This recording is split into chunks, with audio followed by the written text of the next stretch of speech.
The best way to build a bankroll in 2024 is to spread out your action into as many entries and contests as possible, diversifying and playing a unique lineup into each of them. And we've covered that contest selection strategy in our other videos, but sometimes you just need one good lineup.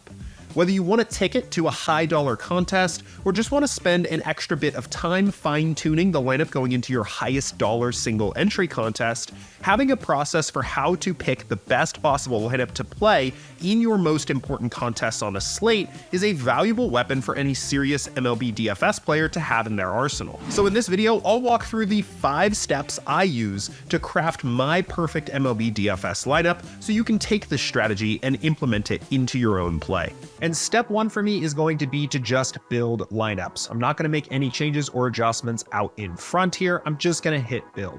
And when I do that, what SaberSim's essentially doing is it's simulating out the slate 5,000 times, building the best possible GPP lineup for each of those 5,000 iterations. When you just need one good lineup, you can spend most of your time filtering through and sorting through that large pool to find your favorite. We don't need to make all of our settings perfect up front. So all I'm going to do is open up my settings here and specify that I just want one lineup with a pool of 5,000 and that this is for a single entry contest, and in this particular case, it's between 1,000 and 10,000 entrants. Then I'm just going to make 2 changes to abide by DraftKings rules here and click build. And again, this is now leveraging our play-by-play simulations to build us 5,000 candidate lineups that we'll ultimately use to sort through to figure out which one we want to take with us into the contest. After your lineups are finished building, the next thing to do is to score and rank your lineup so we can identify what the best ones are from our pool. By default, your lineups will be scored by SaberScore, which is an algorithm that uses heuristics about how much projection, ownership, and correlation to include in your lineups to identify the best lineups from your pool. And this is a great starting point. SaberScore is going to do a really good job of identifying what the top lineups are in your pool, but if you're on the SaberSim Ultimate plan, you can go one step further by running a contest simulation. A contest simulation will take an expected field, what lineups we think your opponents are likely to play, and the payout structure of the contest you're playing to run simulations on each lineup in your pool to see how they would perform if you entered that lineup in the contest you're playing and the contest played out 100,000 times. Let's run a contest simulation here so I can show you what it looks like. The first thing I'll do is bounce into the contest tab here where you can see the one lineup that I'm playing for this slate, right click it, add a contest sim, and save the settings. This will save my contest sim settings so that when I go back over to the build, I now can go ahead and click the run a contest sim button.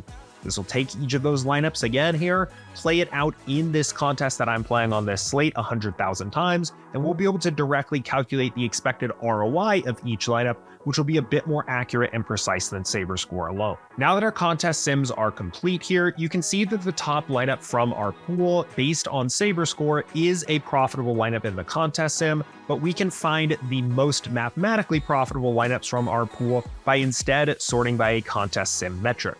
We'll open up the sorting method here and we see risk-adjusted ROI and ROI as available sorting methods. I prefer to use risk-adjusted ROI, which is going to take into account both the upside and the downside of the lineups to identify the overall strongest lineups in your lineup pool. Now, the next step here is to apply your research, your intuition, or just your gut feel on the slate to identify your favorite lineup. Now, don't get me wrong, there's nothing wrong with just taking the top lineup based on SaberScore or based on a contest sim metric and entering it into your contest. That's going to be a great lineup to play. But a lot of the top lineups in your pool all have a similar quality or probably a pretty similar ROI or SaberScore. And if you have a read on the slate based on your research or your intuition or anything like that, you can often add a little bit of value looking through the top handful of lineups to identify which ones you want to play. There's a couple different ways to do this, but what I typically do is I will just look at the top lineup here and eliminate it if there's something I don't like about the lineup or if I just want to see a different angle. There's a couple different ways to do that. The first thing you can do is just trash any given lineup by hitting this trash icon, which will remove it, and then SaberSim will bring in the next possible best lineup from your pool. Or if there's something about the lineup that you know you don't want to play at all, for example, this is a White Sox stack with a very low total for the White Sox. Maybe I know I don't want to see any White Sox. I can just go ahead and uncheck that stack type, click apply, and I won't get another White Sox stack popping back up here in my build. Now you can apply your research or your gut feel on the slate to really filter and fine tune here as much as you want, but there are a couple things that I tend to do over and over again when it comes to identifying a good single entry lineup. The first is I often want to play a big stack or big stacks in my lineups so I can correlate as much as possible. When you're playing against a smaller field like you typically are in single entry contests, you don't need to get as much right. Sometimes just having a 5-stack of the top scoring team on the slate is enough to win. You don't necessarily need to get every single player optimal in your lineup. So I want to build a correlated stack to try to make the number of guesses that I'm making about the slate as few as possible. The second thing I typically try to avoid is playing the most chalky teams or the most chalky stacks on the slate. If we go over here back to the Players tab and sort by ownership, you'll see that the chalkiest teams on this slate are indeed the Padres at Coors Field, and we also see quite a bit of popularity for the Twins, maybe the Braves, but it is particularly the Padres that are the chalkiest team. In a single entry contest, there's going to be a lot of people that are playing it really safe or just throwing their cash lineups in there, which means the Padres are going to be even more popular in single entry here. So I typically find myself fading the number one chalkiest stack on the board when it comes to single entry contests. And finally, the last thing I'm thinking about is I generally don't want to take too many risks. Again, these are smaller field contests. You don't have to get as much right, and the score it takes to take down this contest is likely to be a lot lower than what it would take to take down the flagship GPP. This is exactly why I just eliminated that White Sox stack from my particular build. That is the lowest team total team on the board.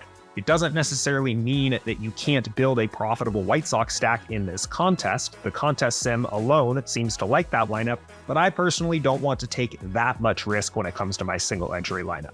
So a lot of it is finding that balance of fading the chalkiest team on the slate, but also not taking outsized risk with my one-offs, my stacks, or my pitchers when it comes to my lineups.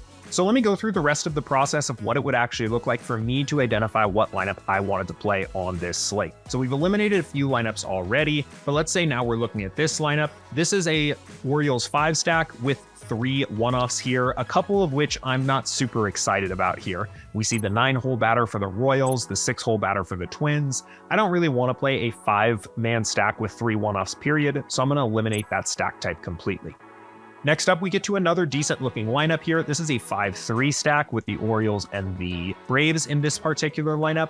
I'm going to avoid Austin Hayes on this particular slate. He's a questionable player who I don't think is very likely to start on this exact slate here, and we won't have a ton of options if that ends up coming out pretty late into the slate. This is one of the later games here. So I'm going to go ahead and eliminate Austin Hayes next from my build here. And I know I probably don't want to see him in any of my lineups, so we're just going to eliminate him completely. Now we get to another decent looking lineup here. I do like the idea of playing the Rockies side of this Coors Field game because they look extremely unpopular here, but they do have a really good team total, at least comparatively to the rest of the slate. The only thing I don't love about this lineup here is the Padres stack, just because I think they are going to be so chalky. We're also tossing in a minimum salary pitcher here, who I just don't know if we need to take that much risk on this particular slate. So I'm going to go ahead and eliminate. I think what I'm going to do is eliminate the pitcher. I'm not completely sold that I'm fading the Padres completely, but let's see. Let's eliminate the pitcher and move to another lineup here. So now we're getting to an interesting lineup here. We have an Angels 5-stack with an Orioles 3-stack here. I like the construction of this quite a bit, but for me personally, this feels like a bit too much risk here on Ryan Weathers up against the Braves, who are a high team total team and can obviously hit very well. Just a team that I don't really want to stack against here. We'll go ahead and look at another lineup here. And we're starting to close in on something that I like quite a bit here now. We've got the Toronto 5-stack with a Rockies 3-stack with 2 pitchers in a decent spot here. Both of these guys are projected pretty well. This looks like the kind of lineup that I want to play. We're only at lineup 13 out of 5,000, so we have plenty more to look through if we so chose, but this is starting to look like a lineup that checks all the boxes for me. It's very highly correlated. It's playing a stack of 2 teams that have great team totals that look like they project well, but aren't the chalkiest team. And we're not doing anything where we're playing either a pitcher or a stack or individual players that are projected not very well on the slate or taking too much risk. This looks like exactly the kind of lineup that I would want to be playing on this particular slate. But that doesn't necessarily mean you have to follow my exact process here. Again, the opportunity is here for you to apply your unique research. Maybe you believe that the Padres just are worth all of that ownership and you're going to do something a little bit different in your pitcher spot, or you're more comfortable playing less correlated lineups than I am on single entry. That's fine. Really, the process here is important of building those lineups, sorting by SaberScore, running your contest sim, and doing this process of eliminating lineups until you're happy with the one that you like.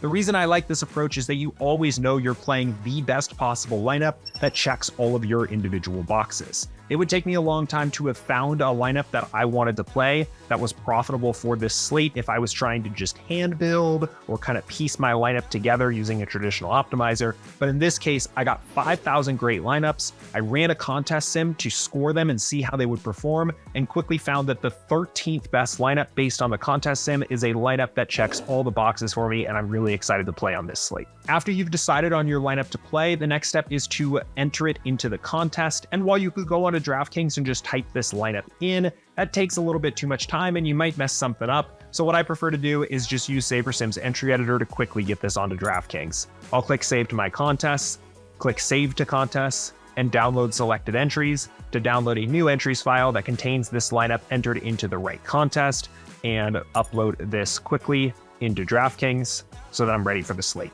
But the process of being a profitable single entry MLB DFS player does not end with just building your lineup and entering it onto DraftKings. You should be spending some time reviewing past slates to see how the top performing lineups were constructed and what the most profitable way to build for that slate was. The best tool to do this is using SaberSim's contest flashback tool, which is going to allow you to see how lineups would have performed in a given contest if that slate played out 100,000 times using our game simulations.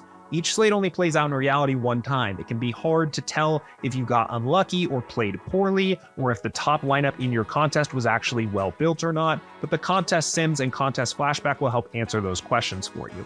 To access contest flashback for a past slate, you'll just want to go and navigate to a past slate in our slate selector here. So we can pull up the slate from yesterday here. And then in the contest tab, for the purposes of analyzing single entry, you'll just want to find a contest that has one max entry here.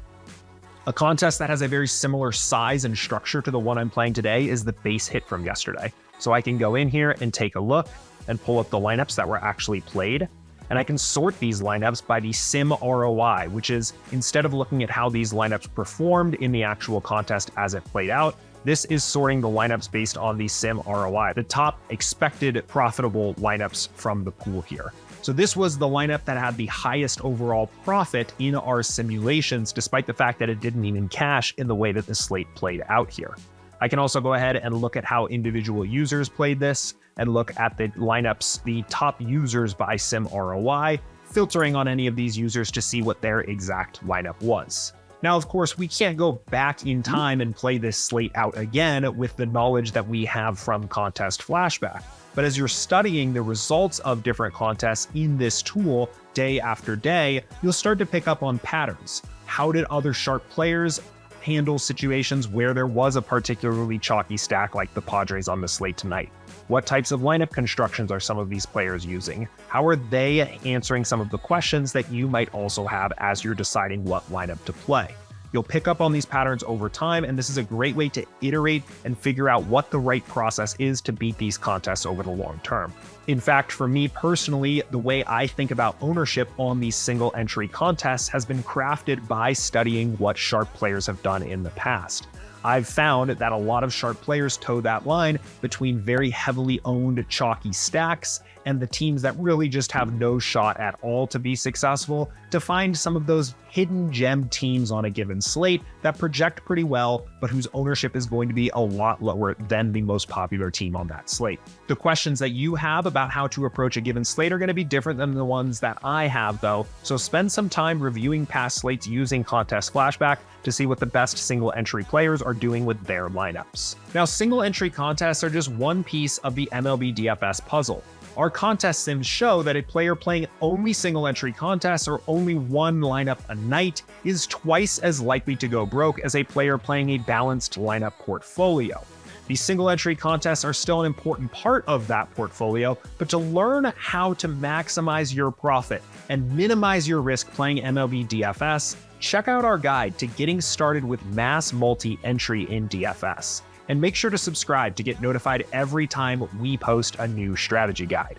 I'll see you in the next video.